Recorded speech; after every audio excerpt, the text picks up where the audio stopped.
Episode start అవగానే ఇక మొత్తానికైతే దుగ్గిరాల ఇంట్లో అందరూ హాల్లోనే ఉంటారు.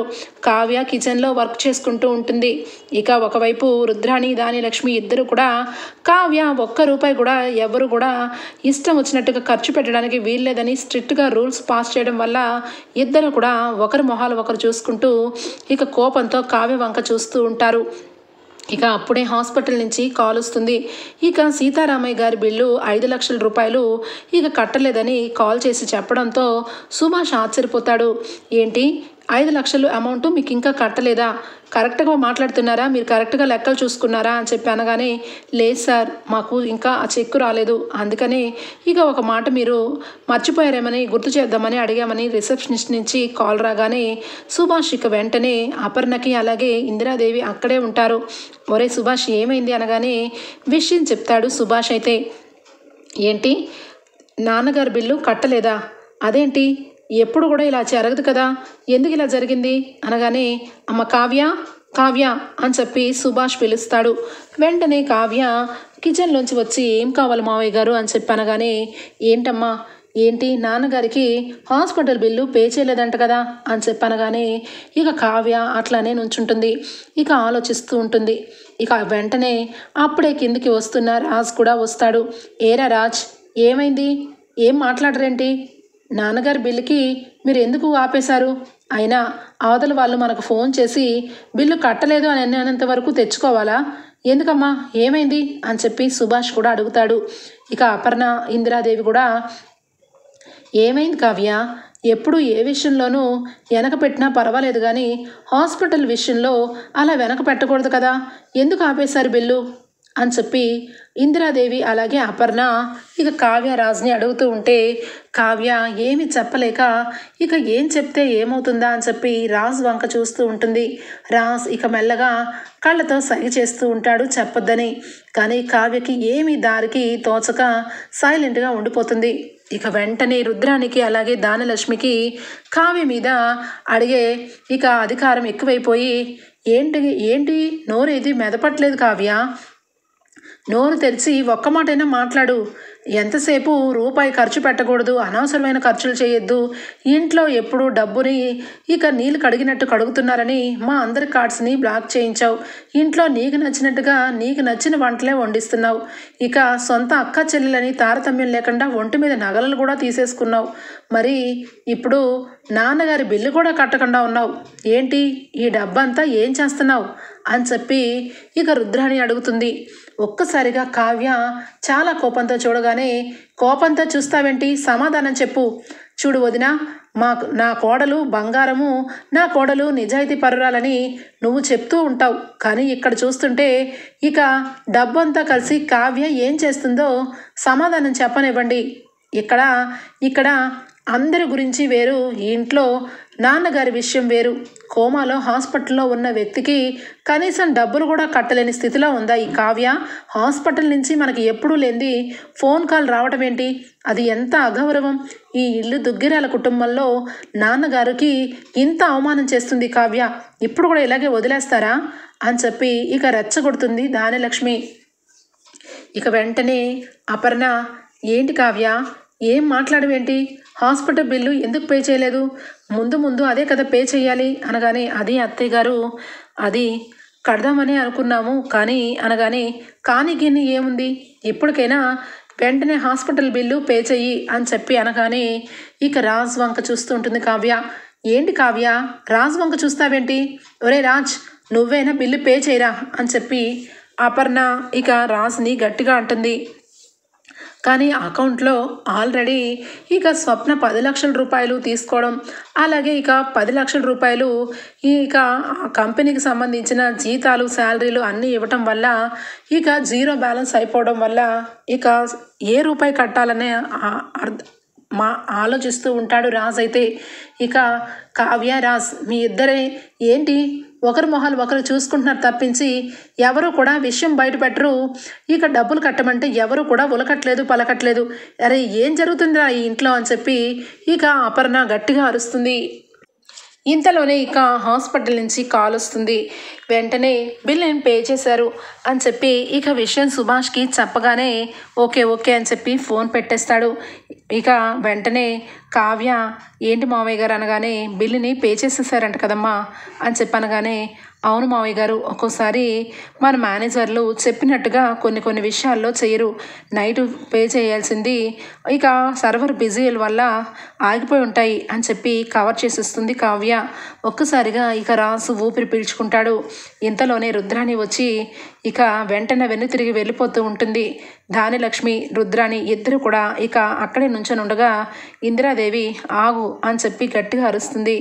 ఏంటమ్మా అనగానే నువ్వు నీ ఇష్టం వచ్చినట్టుగా నిందలు వేసేసి వెళ్ళిపోవడంలో అర్థమే ఉంది. నా భర్త విషయంలో కావ్య ఏ రోజు కూడా తక్కువగా చూడదు. నా భర్త బిల్లు కొట్టడానికి కావ్య కావాలని లేటు చేసిందని ఎన్నో కోతలు కూసి వెళ్ళిపోతున్నావు. ఇప్పుడు మాట్లాడవేంటి? కావ్యని ఏ రోజు తప్పు పట్టద్దు. కావ్య ఏ రోజు కూడా తప్పు చేయదు. నీలాగా కావ్య ఏదో చేసేసిందన్నట్టుగా కావ్యని దోషిలాగా మాట్లాడే వాళ్ళకి నా సమాధానం, కావ్య ఎప్పుడు కూడా తప్పు చేయదు. కావ్య ఇంట్లో ఎవ్వరికి కూడా చెప్పకుండా ఏ పని చేయదు. అది గుర్తుపెట్టుకొని మసులుకోండి అని చెప్పి ఇక ఇందిరాదేవి చెప్పి లోపలికి వెళ్ళిపోతుంది. ఇక అందరూ కూడా సైలెంట్ అయిపోతారు. రాజ్ కావ్య ఇద్దరు కూడా ఇక రూమ్లోకి వెళ్తారు. వెళ్ళిన మరుక్షణం వెంటనే రాజు వచ్చి కళావతి ఏంటో ఇల్లంతా కూడా మన మీద చాలా నమ్మకం పెట్టుకుంది. ఇప్పుడు మనం ఈ విషయాన్ని దాచిపెట్టి తప్పు చేస్తున్నామేమో అనిపిస్తుంది అని చెప్పి ఇక రాజు అంటాడు. ఆ మాటలకి లేదండి, మనమేమీ తప్పు చేయట్లేదు. అమ్మమ్మ గారి గురించి అలాగే ఇంట్లో వాళ్ళందరి గురించి ఆలోచించాం. ఇప్పుడున్న ఈ పరిస్థితుల్లో ఈ ఇంటి పేపర్లు తనఖా పెట్టి ఇన్స్టాల్మెంట్ మీద కడుతున్నాము. అది కనుక కట్టకపోతే ఇల్లు బ్యాంకుకు చెందుతుంది అన్న వార్త వింటే నానమ్మ పరిస్థితి ఒక్కసారి అర్థం చేసుకోండి. కాబట్టి మీరు ఈ విషయం ఎవరికి చెప్పొద్దని మీరు చెప్పిన రోజే నేను డిసైడ్ అయ్యాను. ఎంతటి విషయాన్నైనా దాచిపెట్టచ్చు. ఈరోజు తాతయ్య గారికి హాస్పిటల్ బిల్లు విషయంలో అందరి ముందు చెప్పవలసి వస్తుందేమోనని చాలా భయపడ్డాను. కానీ చివరి నిమిషంలో ఇక విషయం సాల్వ్ అయింది. అలాగే మనం ఎలాంటి విషయంలో కూడా భయపడకుండా మనకు మనమే సాధించగలమండి అని చెప్పి కావ్య రాజ్తో చెప్తూ ఉంటుంది. ఇక మొత్తానికైతే రాజ్ కావ్య రోజు రోజుకి చాలా దగ్గరైపోతూ ఉంటారు. కావ్య మీద రాజ్కి చాలా అభిమానం ప్రేమ పెరుగుతూ ఉంటాయి. ఇంట్లో ఇక ఇలాగే సాఫీగా రోజులు గడిచిపోతూ ఉంటే రుద్రానికి తిండిది అరగదు కాబట్టి ఇక వెంటనే రాహుల్ దగ్గరికి వచ్చి ఒరే రాహుల్, నేను చాలా విషయాలు క్లియర్ అండ్ కట్గా ఆలోచన చేశాను రా అనగానే ఏంటి మమ్మీ ఏం ఆలోచన చేసావు అనగానే ఏం ఆలోచన చేశానా, ఎప్పుడు ఈ ఇంట్లో ఒక రకంగా నిజంగా చెప్పాలంటే మనం డబ్బుకు వెతుక్కునే పరిస్థితి ఏ రోజు వచ్చేది కాదు. ఏ రోజు ఈ దుగ్గిరాల కుటుంబానికి హాస్పిటల్ నుంచి కాదు ఎవ్వరు కూడా వచ్చి ఇక బిల్లులు కట్టలేదని ఫోన్లు చేసేంత ఎవరు చేసేవాళ్ళు కాదు. ఈ ఇంట్లో ఫుడ్ దగ్గర నుంచి అన్ని రకాలుగా ఆలోచిస్తే ఏదో పెద్దదే జరుగుతుందని అర్థమవుతుంది. అదేదో మనం తెలుసుకోవాలి. ఎక్కడి నుంచి మొదలు పెట్టాలి మమ్మీ అనగానే ఇక నువ్వు ఖచ్చితంగా ఇంట్లో ఉంటే ఖచ్చితంగా మనకి ఏ విషయం తెలీదు. కాబట్టి ఎప్పుడు లేనిది కావ్య ఆఫీస్కి వెళ్తుంది. ఎప్పుడు లేనిది రాజ్ కావ్య ఇద్దరూ సంతోషంగా మారిపోయారు. ఇక ఎప్పుడూ లేనిది ఇంట్లో కొత్త రూల్స్ మొదలుపెట్టింది కావ్య. కాబట్టి ఏదో ఆఫీస్లో మతలబు జరిగింది, అదేదో నువ్వు తెలుసుకోవాలి అని చెప్పి ఇక రాహుల్కి చెప్తుంది ఇక రుద్రాణి. ఇక రాహుల్ ఆఫీస్కి వస్తాడు. ఆఫీస్లో ఇక మొత్తం అబ్జర్వ్ చేస్తూ ఉంటాడు. ఏం జరుగుతుంది ఆఫీస్లో? మమ్మీ చెప్పినట్టుగా ఏమీ జరగట్లేదే. ఎవరు కాదు సిన్సియర్గా వర్క్ చేసుకుంటున్నారు. కానీ ఇన్నాళ్ళకి ఇప్పటికీ చాలా తేడా ఉంది. ఇన్నాళ్ళు ఈ టైమ్స్ ప్రకారం ఎవరు సరిగా వచ్చేవాళ్ళే కాదు. అలాంటిది 2 గంటల ముందే ఆఫీస్కి వచ్చి వర్క్ సిన్సియర్గా చేస్తున్నారు. అయినా ఇంత సిన్సియర్గా మారడానికి కావ్య కారణమా లేదా రాజ్ కారణమా? ఎందుకైనా మంచిది. ఇంకా నేను కనిపెట్టాల్సింది చాలా ఉంది.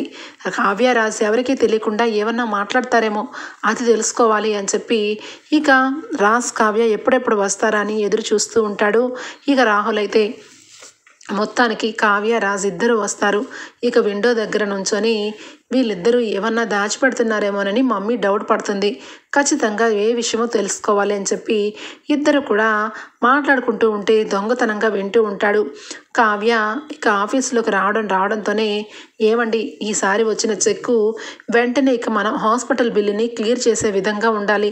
ఎక్కడ ఏ డబ్బులు ఎటువైపు వెళ్తున్నా మనం మాత్రం జాగ్రత్తగా ఆ డబ్బులు పోకుండా చూసుకోవాలి అని చెప్పి కావ్య అంటూ ఉంటే చాలా భయం వేసింది కళావతి. పొద్దున్న జరిగిన విషయంలో ఎక్కడ ఏ విషయం తెలిసిపోతుందా, ఇంట్లో అందరూ ఈ విషయం విని ఏమైపోతారా, పిన్ని అత్త తెలిసి ఏం గొడవ పెడతారా అని చాలా భయపడ్డాను అని చెప్పి అంటూ ఉంటే ఒక్కసారిగా రాహుల్ ఆశ్చర్యపోతూ ఉంటాడు.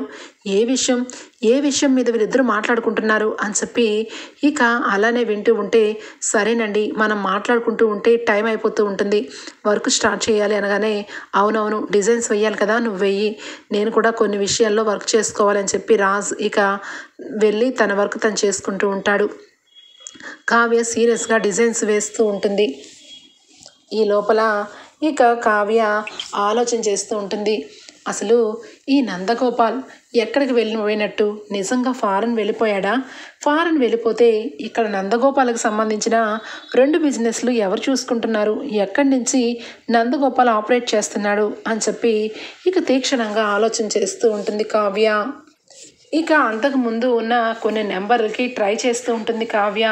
ఇందులో ఒక్క నెంబర్ కూడా పనిచేయలేదు అని చెప్తూ ఉంటే నందగోపాల్ ఇక బిజినెస్లన్నీ కూడా కొన్ని ఉన్నాయి కదా, వాటికి సంబంధించిన ఇక ఫోన్ నెంబర్ కావాలి అని చెప్పి మొత్తానికి ఫోన్ నెంబర్ని ఈజీగా తెలుసుకుంటుంది కావ్య. ఇక ఫోన్ చేయగానే ఇక అవతల వ్యక్తి లిఫ్ట్ చేయగానే అడుగుతూ ఉంటుంది, నందగోపాల్ ఎక్కడున్నారు, మీ సార్తో మాట్లాడాలి అని చెప్పి కావ్య అడుగుతూ ఉంటే మేడం నందగోపాల్ సార్ ఇక్కడ లేరు, ఫారెన్లో ఉన్నారు అని చెప్పి అబద్ధం చెప్తూ ఉంటాడు.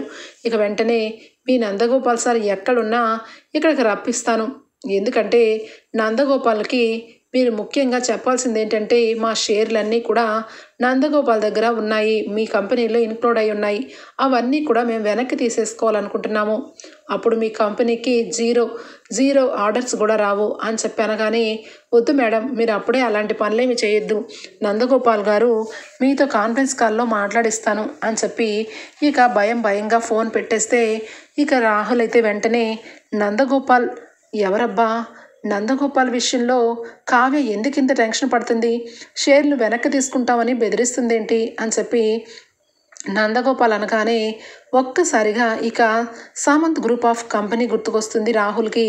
అవును కదా, సామంత్కి చాలా బెస్ట్ ఫ్రెండు నందగోపాల్, వీళ్ళిద్దరే కదా, మరి అలాంటప్పుడు కావ్య వాళ్ళకి ఫోన్ చేసి ఆ రకంగా బెదిరిస్తుందేంటి, అసలు ఇంతకీ ఇక విషయం ఏంటి అని చెప్పి ఇక రాహుల్ వెంటనే కూడా ఇక సామంత్ వాళ్ళకి ఫోన్ చేస్తాడు. సామంత్ ఫోన్ లిఫ్ట్ చేసి ఎవరిది, రాహులేనా అనగానే అవునవును రాహులే మాట్లాడుతున్నాను, ఏంటి నందగోపాల్ ఇక్కడ బిజినెస్లు చేస్తూ ఫారెన్లో ఉంటున్నాడు, ఎవరికి మీట్ అవ్వట్లేదా అని చెప్పనగానే అవును మీట్ అవ్వట్లేదు అని చెప్పి అంటాడు. ఇక సామంత్ అయితే ఏ విషయం, ఎందుకు మీట్ అవ్వట్లేదు అనగానే ఇక వెంటనే అక్కడే ఉన్న అనామిక రాహులా, సరే నేను మాట్లాడతాను ఇవ్వండి అని చెప్పి నీకు ఇంకా తెలియదా రాహుల్, నందగోపాల్ చాలా వరకు చిట్ ఫండ్ కంపెనీ పెట్టి ఇక చీటింగ్ చేసి ప్లేట్ తిప్పేశాడని, ఆ విషయం నీకు తెలీదా అనగానే అంటే మాకు తెలీదు, కానీ నందగోపాల్ మరి కావ్య ఎందుకు ఫోన్ నెంబర్ అడుగుతుంది, నందగోపాల్కి కావ్యకి ఏంటి సంబంధం అనగానే ఇక అనామిక వెంటనే ఇంకా ఈ విషయం నీకు తెలీదా, నందగోపాల్ ఇక 100 కోట్ల రూపాయలను హురిడీ కొట్టించి ఫారెన్ చెక్కేశాడు, ఆ 100 కోట్లకి షూరిటీ పెట్టింది మీ తాతయ్య గారే కదా, అందుకే కదా ఇన్స్టాల్మెంట్ మీద డబ్బులు కడుతున్నారు, ఈ విషయాలన్నీ మీకు తెలియవా అని చెప్పి అనామిక అనగానే దెబ్బకి షాక్ అయిపోతాడు రాహుల్.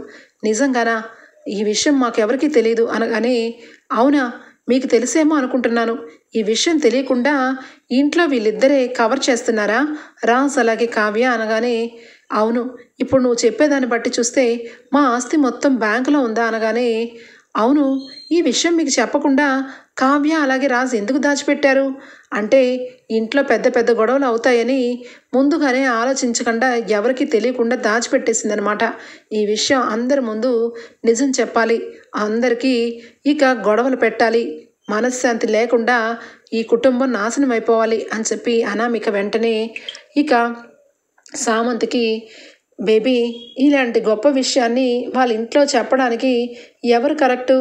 నేనే కరెక్టు. ఎందుకంటే ఆ ఇంటికి కోడలుగా అడుగుపెట్టినాక నాకంటూ సుఖంగా ఒక్కరోజు కూడా నేను అక్కడ గడవలేదు. నా మీద వాళ్ళు కక్ష చేపెట్టి చివరాఖరికి నాకు జైల్లో పంపించారు. అలాంటి కుటుంబం ఇక సక్రమంగా ఉంటే ఎలా ఉంటుంది? అందుకే నేను వెళ్ళి ఏ రకంగా ఆ ఇంటిని అగ్గిపుల్ల గీసి రావాలో ఆ రకంగా గీసి వస్తాను అనగానే, ఓకే బేబీ, నువ్వు ఏం చేసినా రైటే, ఇప్పుడే వెళ్దాం పద.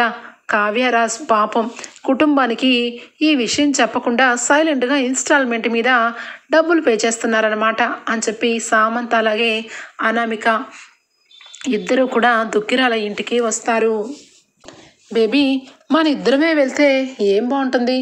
ఖచ్చితంగా మన ఇద్దరం వెళ్తే బాగుంటుందా అనగానే, మన ఇద్దరమే ఎందుకు వెళ్తాం బేబీ, ఖచ్చితంగా మీడియా వాళ్ళని తీసుకొనే వెళ్దాం.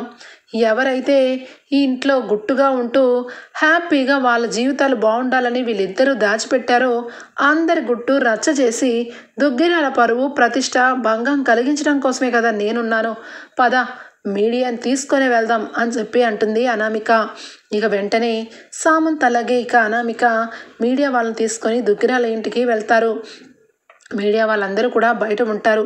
అనామిక, ఎంతైనా ఈ ఇంటికి కుడికాలు పెట్టుకొని మరీ అప్పుడు వెళ్ళాను, కానీ నాకంతా కూడా ఘోరమే జరిగింది. ఇప్పుడు ఎడంకాలు పెట్టి మరీ వెళ్ళి వీళ్ళ సంగతి ఏంటో తేలుస్తాను అని చెప్పి ఇక లోపలికి వెళ్తుంది. ఒక్కసారిగా గుమ్మం దగ్గర అపర్ణ చూస్తుంది. అనామిక మొహం చూసి, ఏయ్ ఆగు అని చెప్పి గట్టిగా అరవగానే, ఏంటి ఏమైంది అనగానే, నీలాంటి వాళ్ళు ఈ ఇంటికి రాకూడదు, నువ్వు ఈ ఇంటికి ఎందుకు వచ్చావో తెలుసుకోవచ్చా అని చెప్పి అనగానే, ఈ ఇంటికి నేనేమి పర్మనెంట్గా ఉండిపోవడానికి రాలేదంటే, ఖచ్చితంగా ఈ ఇంటి వాళ్ళకి ఒక మెచ్చుకునే విషయాన్ని చెప్పడానికే వచ్చాను. మీ అందరి కోసం, మీ రాక కోసం అందరూ కూడా ఎదురు చూస్తున్నారు, బయట మీడియా వాళ్ళు వెయిట్ చేస్తున్నారు అనగానే, ఇక ఇంతలోనే దానిలక్ష్మి, అపర్ణ, ఇక రుద్రాణి, ఇందిరాదేవి అందరూ కూడా హాల్లోకి వస్తారు. అనామికను చూసి దానిలక్ష్మి కోపంతో, ఏంటి ఎక్కడికి దిగపడ్డావు అనగానే, చెప్పాను కదా మీ అందరికీ ఒక విషయం, ఇంపార్టెంట్ విషయం చెప్పాలి, అది ఎవరికి చెప్పాలి ఎలా చెప్పాలి అనేది ఇక కరెక్ట్గా మీరే గెస్ చెయ్యాలి, కానీ పాపం మీరందరూ ఏమైపోతారో ఏంటో జాలనిపిస్తుంది అనగానే, స్వప్న వచ్చి, నోరుముయ్, నువ్వేంటే మా కుటుంబం మీద జాలి చూపించేది, అయినా ఎందుకు వచ్చావు? ఈ ఇంట్లో నుంచి వెళ్ళిపోయావు, ఈ ఇంట్లో నుంచి నీకు ఈ ఇంటికి సంబంధమే లేదు, ఇప్పుడు రావడం ఏంటి నువ్వు అని చెప్పి ఇక అనడంతో మీడియా వాళ్ళు అందరూ కూడా వెయిట్ చేస్తూ ఇందిరాదేవిని రాగానే, ఇందిరాదేవి గారు మీరు నిజంగా గ్రేట్ అండి, మీ భర్త పేరుని ఇక మీరు పోకుండా చాలా గ్రేట్ నిర్ణయం తీసుకున్నారు. చిన్న ఇంటి వాళ్ళ ఇంట్లో ఏది జరిగినా ఎవరికీ తెలీదు, కానీ మీలాంటి గొప్ప గొప్ప వాళ్ళ ఇళ్లలో జరిగిన విషయాలు బయటకు తెలిస్తేనే కదండి ప్రేమ, అభిమానాలు, విలువలు పెరుగుతాయి అని చెప్పి మీడియా వాళ్ళు అంటూ ఉంటే ఇందిరాదేవికి అర్థం కాదు. ఏం మాట్లాడుతున్నారు అని చెప్పి అపర్ణ, సుభాష్ అనగానే, అడుగుతాను, మీకు తెలిసినా మీరు చెప్పరు, మేము అడిగితేనే మీరు చెప్తారేమో అనుకుంటూ మీకు అడిగే ప్రశ్నలే వేరు. అయినా 100 కాదు 2 కాదు 100 కోట్ల రూపాయలకి మీరు షూరిటీ సంతకం పెట్టిన సీతారామయ్య గారు పేరు ప్రఖ్యాతలు పోకుండా ఉండాలని మీ మనవరాలు, మీ మనవడు ఇద్దరూ కలిసి ఇక ఇన్స్టాల్మెంట్ మీద డబ్బు కడతామని ఒప్పుకున్నారంట. అది ఎంత గ్రేట్ అయిన విషయం. ఇలాంటి మంచి విషయాలు బయట వాళ్ళకి తెలియజేయాలి, కానీ మీలో మీరే ఎందుకు పెట్టుకున్నారు అని చెప్పి మీడియా అతను ఇక అందరికీ పబ్లిక్గా అడుగుతాడు. ఒక్కసారిగా ఇందిరాదేవి షాక్ అయిపోతుంది. ఇక కావ్య, రాజ్ అక్కడ ఉండరు. ఇందిరాదేవి ఇక సుభాష్ వంక చూస్తూ ఉంటే, సుభాష్ ఏమోనమ్మా నాకు తెలీదు, 100 కోట్ల రూపాయలకి నాన్న షూరిటీ పెట్టారా, ఈ విషయం తెలియదే అని చెప్పి అనుకుంటూ ఉంటే ఇక వెంటనే అక్కడే ఉన్న రుద్రాణి, ఆగండి, ఏం మాట్లాడుతున్నారు? 100 కోట్ల రూపాయలకి మా నాన్న సంతకం పెట్టాడా? అది రాసేమో ఇన్స్టాల్మెంట్ మీద 20 కోట్ల రూపాయలు తీరుస్తూ వస్తున్నాడా? ఇది నిజమేనా అనగానే, అయ్యో ఆంటీ, ఇక్కడ అనామిక అబద్ధం చెప్పే ఛాన్సే లేదు, నిజం కాబట్టి మీడియా మిత్రుల్ని తీసుకొని వచ్చాను. ఈ ఇంటికి ఒకప్పుడు ఎంతైనా నేను కోడల్ని, ఈ కోడలుగా ఈ విషయం మీడియా వాళ్ళు నన్ను అడుగుతున్నారు, మీ అత్తగారు, మాజీ అత్తగారు వాళ్ళు చాలా గ్రేటు, మీరు నిజంగా గ్రేట్ అని చెప్పి నన్ను అడుగుతుంటే నన్ను అడగకండి, మీరే వెళ్ళి క్వశ్చన్ చెయ్యండి అని చెప్పి తీసుకొని వచ్చాను. అక్షరాల ఈ ఇల్లు అప్పులో ఉంది, ఈ ఇంటి పేపర్లు బ్యాంకులో ఉన్నాయి. రాజ్, కావ్య ఇద్దరు కూడా 20 కోట్ల రూపాయలు నెలకి ఒప్పందం కుదుర్చుకున్నారు. ఈ విషయం కూడా మీకు తెలియకుండా మెయింటైన్ చేస్తున్నారు అని చెప్పనగానే ధాన్యలక్ష్మి రుద్రాణి గుండె పగిలిపోతుంది. ఒక్కసారిగా ధాన్యలక్ష్మి, ఏంటి 20 కోట్ల రూపాయలు నెల నెలకి ఇన్స్టాల్మెంట్ మీద కడుతున్నారా? అసలు ఆ అప్పుకి ఈ ఇంటికి సంబంధమే లేదు. వాడెవడో పేడు ఫిరాయించేసి వెళ్ళిపోతే వాడిని ఎత్తుక్కొని పోలీస్ స్టేషన్లో పెట్టించకుండా వాడి తప్పుని ఒప్పుగా చేసుకొని డబ్బు కడుతున్నారా? ఈ డబ్బు కట్టడానికి మీకు ఎలాంటి అధికారం ఉందో లేదో నాకు తెలియదు, కానీ మా వాటాలో డబ్బు రూపాయి ఖర్చు పెట్టినా మీకు ఎలాంటి అధికారం లేదు. ఈ విషయం నేను అస్సలు ఒప్పుకోను. నా కొడుక్కి అన్యాయం చేసిన ఈ కుటుంబాన్ని వదలను అనగానే అనామిక వెంటనే, అయ్యో ఇప్పుడు అన్యాయం జరగడం ఏంటి? నీ కొడుకు విషయంలో ఎప్పుడూ అన్యాయం చేస్తున్నారనే కదా నేను నిలదీస్తే నన్ను నీ కొడుకు ఇంట్లో నుంచి బయటకు గెంటేసి విడాకులు ఇచ్చాడు. అలాంటప్పుడు ఇక మీరు తేల్చుకోండి. నిజం జరిగింది ఏంటంటే ఈ ఇల్లు అప్పు ఇల్లు. మేమెందుకు వచ్చామంటే చెప్పు సామంత్ అని చెప్పనగానే ఇక ఏముంది, ఈ ఇల్లు, ఈ స్థలాలు, ఈ పొలాలు ఇవన్నీ కూడా కట్టలేని పక్షంలో బ్యాంకులో ఆప్షన్ వేస్తే తీసుకుందామని నాకు ఇంట్రెస్ట్. ఇక్కడ మీరెవరు కూడా ఈ విషయంలో బయటికి పెగల్చకుండా ఉంటున్నారని తెలిసి ఈ విషయం సూటిగా అడిగి తెలుసుకుందామని వచ్చాను. ఈ ఇల్లు, ఈ పొలాలు, వీటికి సంబంధించిన డబ్బు దత్తం అంతా కూడా కావ్య పేరు మీదే ఉందంట కదా.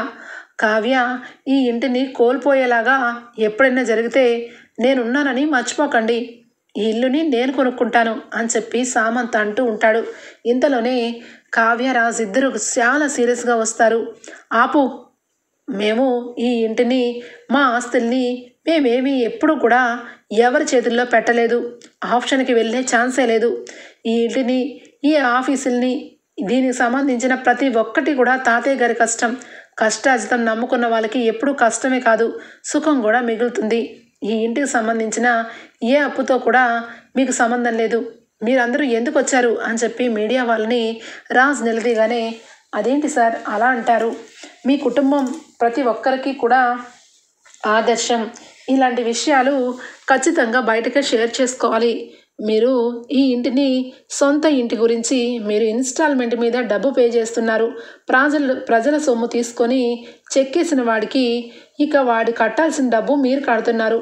గొప్ప విషయాన్ని మేము టీవీల్లో వేసుకోవడానికే వచ్చాం కదా సార్, మేమేమీ మీకు నష్టపరచట్లేదే అని చెప్పి మీడియా వాళ్ళు అనగానే ఇక కావ్య ఒక్కసారిగా షాక్ అయిపోతూ ఉంటుంది. చూసావా, మీడియా ముందు నీ గురించి, నీ భర్త గురించి ఏ విధంగా బయట పెట్టించాను? ఏంటి కావ్య, హ్యాపీగా ఇన్స్టాల్ కట్టేసి ఇక ఎవరికీ తెలియకుండా గుట్టు చప్పుడుగా గొడవలేమీ లేకుండా కాలం గడిపేద్దామని చూసావు కదా. కానీ ఈ అనామిక ఏ రోజు కూడా మిమ్మల్ని ప్రశాంతంగా ఉంచదు. అందుకే మీరు 20 లక్షల రూపాయలు నెలకి ఇన్స్టాల్ కడుతూ 100 కోట్ల రూపాయల అప్పు మీరు కడుతున్నారని పుల్ల పెట్టడానికే వచ్చాను.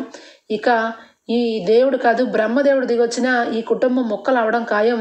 మీరందరూ రోడ్డు పడన కావడం ఖాయం. సామంత్, పద సామంత్, ఇక మనం వచ్చిన పని అయిపోయింది అని చెప్పి అనామిక వెళ్ళిపోతుంది. ఇక వెంటనే మీడియా వాళ్ళు చాలా గ్రేట్.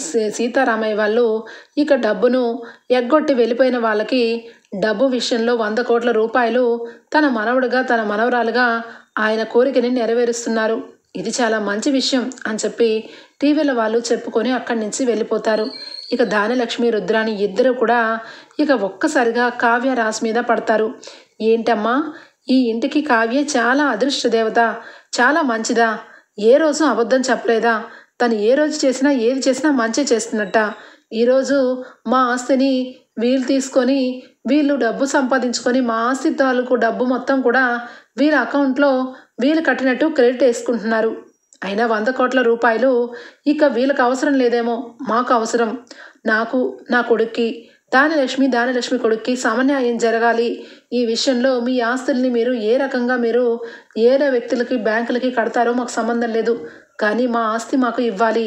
మా ఆస్తి మాకు ఇవ్వకపోతే ఎక్కడికి వెళ్ళాలో అక్కడికే వెళ్తాం అని చెప్పి రుద్రాణి, ధాన్యలక్ష్మి చాలా పెద్ద గొడవ చేస్తూ ఉంటారు. ఏంట్రా రాజ్, ఏం మాటలు ఇవి? నిజంగా ఇంత పెద్ద విషయాన్ని మీరు ఎందుకు దాచిపెట్టారు? ఆ చిట్ ఫండ్ కంపెనీ చేసిన ఇక వాడు చీటింగ్ చేసి వెళ్ళిపోయాడు. వాడు వెళ్ళిపోయినప్పటి నుంచి మన ఆస్తి జమ చేయమని బ్యాంకుల వాళ్ళు జప్తు చేయాలని కోరారు. కావ్య ఆలోచనతో ఇన్స్టాల్మెంట్ కట్టి మన ఇల్లుని మన డబ్బుని ఎటు పోకుండా జాగ్రత్త చేసింది. ఇలాంటి విషయాలు ఇంట్లో మీకు చెప్తే మీరు బాధపడతారని చెప్పలేదు మమ్మీ డాడీ, అంతే తప్పించి మీకు తక్కువ చేసినట్టు కాదు అనగానే ఇక వెంటనే ఇందిరాదేవి నా మనవరాలు నా భర్త గురించి ఆలోచించి ఇలాంటి విషయాన్ని ఒప్పందం కుదిర్చి కుటుంబాన్ని ముక్కలు కాకుండా చూసుకుంది. నా మనవరాలు ఏది చెప్పినా రైటే అని చెప్పనగానే అవును, మీ మనవరాలు ఏది చేసినా మీకు రైటే, కానీ మాకు కాదు. ఈ ఇంట్లో మా డబ్బు మొత్తం కూడా వేరే వాళ్ళకి దారాదత్తం చేస్తూ ఉంటే చూసి ఊరుకునేంత గొప్పదాన్ని అయితే కాదు అత్తయ్య గారు. మీలో ఉన్న గొప్పతనం నాలో లేదు. అందుకే ఈరోజు దుగ్గిరాల కుటుంబానికి సంబంధించిన వాళ్ళందరూ కూడా కోర్టు మెట్లు ఎక్కాల్సిన పరిస్థితి వచ్చింది. ఈరోజు నా ఆస్తి నాకు ఇచ్చేస్తే నేను కోర్టుకి కాదు కదా ఎక్కడికి వెళ్ళను. నా ఆస్తి డబ్బులు మీ దగ్గర పెట్టుకొని మీరు ఇన్స్టాల్మెంట్ మీద కట్టుకుంటూ ఇక కళ్యాణ్కి ఒక్క రూపాయి కూడా మిగల్చకుండా ఉండడానికి డిసైడ్ అయ్యారని అర్థమైంది. నా కొడుక్కి అన్యాయం జరిగితే నేను ఎక్కడికైనా వెళ్తాను. మర్యాదగా మాకు సంబంధించిన ఆస్తిని పంపకాలు పెట్టండి. మీ ఆస్తిని మీరు ఏమన్నా చేసుకొని అప్పు తీర్చుకోండి అని చెప్పి కావ్య మీద రుద్రాని అలాగే ధాన్యలక్ష్మి ఇద్దరు కూడా చెలరేగిపోతూ ఉంటారు. ఇక అప్పుడు రాజ్ మాట్లాడతాడు. ఏంటి పిన్ని, ఆస్తి కావాలా? ఇంట్లో బాధలు అవసరం లేదన్నమాట. ఆస్తి ఎలా వస్తుంది? ఈ ఆస్తి మీదా నాదా? మన ఇద్దరిది కాదు, ఇది కావ్యది. కావ్య పేరు మీద తాతయ్య గారు రాసిన ఆస్తిది. ఇలాంటి ఆస్తి గురించి కోర్టు వరకు వెళ్తానని మీరు ఎప్పుడు అంటున్నారో నా దృష్టిలో మీరు చాలా దిగజారిపోయారు. అది కూడా నా భార్య విషయంలో మీరు నోటికొచ్చినట్టుగా మాట్లాడుతున్నారు. ఇదే రోజు నా భార్య ఈ ఇంట్లో లేకపోయి ఉంటే ఈ పాటికి మీరు రోడ్డు మీద పడి ఉండేవాళ్ళు. అది గుర్తుపెట్టుకోండి. అప్పుల్లో కూరుకుపోయి దివాలా తీసిన వాళ్ళు చాలామంది ఉన్నారు. ఉండగా ఒక్కసారిగా జీవితాలు అప్ అండ్ డౌన్స్ అయిపోయే రోజులు వచ్చాయి. అలాంటి సమయంలో కావ్య ఉంది కాబట్టే ఈరోజు నుంచొని మీరు మాట్లాడగలుగుతున్నారు. లేదంటే నిలువ నీడలేగడా లేకుండా రోడ్డు మీద పడాల్సిన పరిస్థితి వచ్చేది అనగానే మాకేం అవసరం, మేమెందుకు రోడ్డు మీద నుంచుంటాం? మేమేమీ ఆ అప్పులు చేయలేదు, ఆ అప్పులు చేస్తామని ప్రగల్భాలు పలకలేదు. నా కొడుకుకు సంబంధించిన ఆస్తిని మీరు పంచుకొని మీరు డబ్బుకి అప్పులు కట్టుతూ ఉంటే చూస్తూ ఊరుకోవాలా? మీలో ఉన్న మంచి క్వాలిటీ నాకు లేదు. నా కొడుకు గురించి నేను స్వార్థంగా ఆలోచిస్తాను. మా డబ్బు మాకు రావాల్సిందే అనగానే ఇక రాజ్ అంటాడు, సరే అయితే ఇప్పుడు మీరు ఇన్ని మాటలు మాట్లాడుతున్నారు కాబట్టి ఈరోజు నేను మాట్లాడుతున్నాను చూడండి. ఈ ఇంటికి సంబంధించిన అన్ని అధికారాలు కావ్యకే ఉన్నాయి. కావ్య ఆస్తి ఎవరి ఆస్తి కాదు. కళ్యాణ్కి ఒక్క రూపాయి ఇచ్చేదే లేదు. అప్పు మొత్తం క్లియర్ అయ్యే వరకు ఎవరికి ఒక్క రూపాయి కూడా పంచుకునే హక్కే లేదు అనగానే ఎలా అవుతుందో నేను చూస్తాను. నా కొడుకుకి నాకు అన్యాయం జరిగితే నేను ఊరుకుంటానా అని చెప్పి కోర్టుకు వెళ్తుంది ధాన్యలక్ష్మి. కోర్టులో జడ్జి గారు ఇక విషయం అంతా తెలుసుకుంటారు. ఇక బోన్లో రుద్రాణిని జడ్జి గారు ధాన్యలక్ష్మిని ఇద్దరిని క్వశ్చన్ చేస్తారు. మా నాన్న ఎప్పటి నుంచో ఇక్కడ నన్ను పెంచుకున్నారు. ఆస్తికి నాకు ఖచ్చితంగా ఆస్తి రావాలి అని చెప్పి ఇక రుద్రాణి అంటూ ఉంటే ఈ ఇంటికి నేను కోడల్ని, నా కొడుక్కి అన్యాయం జరుగుతుంది జడ్జి గారు, మా ఆస్తి మాకు ఇప్పించండి అనగానే ఓకే అని చెప్పి జడ్జి గారు అంటూ ఇక కావ్యని అలాగే రాజ్ని బోన్లో పెట్టి సీతారామయ్య విషయాలు అలాగే ఇందిరాదేవి విషయాలు అన్నీ కూడా ఇక మాట్లాడిస్తారు. లాయర్ గారైతే కావ్య రాజ్ వైపు మాట్లాడిన ఆయనైతే ఒకటే మాట చెప్తారు, సార్ మిలాట్ వీళ్ళు ఈ ఇంటికి మనవడు మనవరాలు, కానీ వాళ్ళిద్దరూ చాలా బరువు బాధ్యతల్ని మోస్తూ ఇంటిని వేలం పాట వచ్చే వరకు జరిగినా కూడా వాళ్ళ తాతయ్య పరువు మర్యాదలు పోకూడదని డబ్బు కడుతూ ఇంటిని నిలబెట్టుకున్నారు. అది కాకుండా ఆ ఇంటికి యావదాస్తికి సంబంధించిన ఆస్తి మొత్తం కావ్య పేరు మీదే ఉంది. ఈ కావ్య ఆస్తే అదంతా. ఈ కావ్య ఎవరికి రాసిస్తుందో వాళ్ళకి తప్పించి ఆ ఆస్తి మాకు కావాలి మాది అనే అధికారం ఎవరికీ లేదు. అయినా ఆస్తి కావాలని కోర్టు వరకు మీరు వచ్చారు అంటే అప్పును కూడా మీరు పంచుకోవాలి. ఫస్ట్ ఈ ఇంటికి సంబంధించిన 100 కోట్ల అప్పుని తీర్చే వరకు ఎలాంటి ఆస్తి ఎవరికి దక్కదు. ఆ అప్పు క్లియరెన్స్ అయ్యే వరకు రుద్రాణి గారికి సగభాగం, ఇక ధాన్యలక్ష్మి గారికి సగభాగం, ఇద్దరు కూడా సమానంగా ఇక బ్యాంకులో అప్పులో మీరు కూడా మీ అంత కృషి చేయాలి. అప్పుడే ఆ ఆస్తికి మీరందరూ నిజంగా వారసులవుతారు. అప్పటి వరకు కావ్యదే ఆస్తి, కావ్య పేరు మీదే ఉంది కాబట్టి ముందు అప్పుని మీ బాధ్యతగా తీర్చండి, ఆ తర్వాత ఇక ముక్కలు చేయడానికి అప్పుడు ఆలోచించండి అని చెప్పి కోర్టు అయితే దానిలక్ష్మికి రుద్రానికి గట్టిగా లెఫ్ట్ అండ్ రైట్ ఇవ్వడంతో ఇద్దరు నోటి వెంట మాట లేకుండా దెబ్బకి బయటపడతారు. ఇక ఒక్కసారిగా అప్పు ఇంతింత కట్టాలని తెలిసినాక వెంటనే ప్రకాశం బాగా సరిపోయింది ధాన్యం, పెళ్ళైనప్పటి నుంచి 3 పూట్ల ఇంట్లో మెక్కుతూ ఆభరణాలు, కొత్త బట్టలు, కొత్త చీరలు కట్టుకుంటూ కొంచెం కూడా కష్టం తెలియకుండా పెరిగావు. కాబట్టి రేపటి నుంచి నువ్వు కూడా ఆఫీస్కి వచ్చి నీకు ఏది వస్తే అది చెయ్యాల్సిందే. ఇదిగో మందర మందర మందర చెల్లెలు అని నా చెల్లెలు మందర అనలేక నేను మందర అంటున్నాను. నువ్వు కూడా ఆఫీస్కి వచ్చి గొడ్డు కష్టపడినట్టు కష్టపడు. నీ కొడుకు నువ్వు కూడా స్టాఫ్లో కూర్చొని ఏది చెప్తే అది చేసి అప్పును ముందు తీర్చాలి. ఇంట్లో అందరము కలిసి అప్పు తీర్చాలని జడ్జి గారే చెప్పారు కాబట్టి ముందు రేపటి నుంచి ఆ పనులు చేయండి అని చెప్పి ప్రకాశం అంటాడు. ఓకే ఫ్రెండ్స్, రాబోయే ఎపిసోడ్స్లో ఈ విధంగానే జరగబోతుంది. మీకు గనక నచ్చినట్లయితే లైక్ ఇచ్చేయండి ఫ్రెండ్స్. Bye, take care.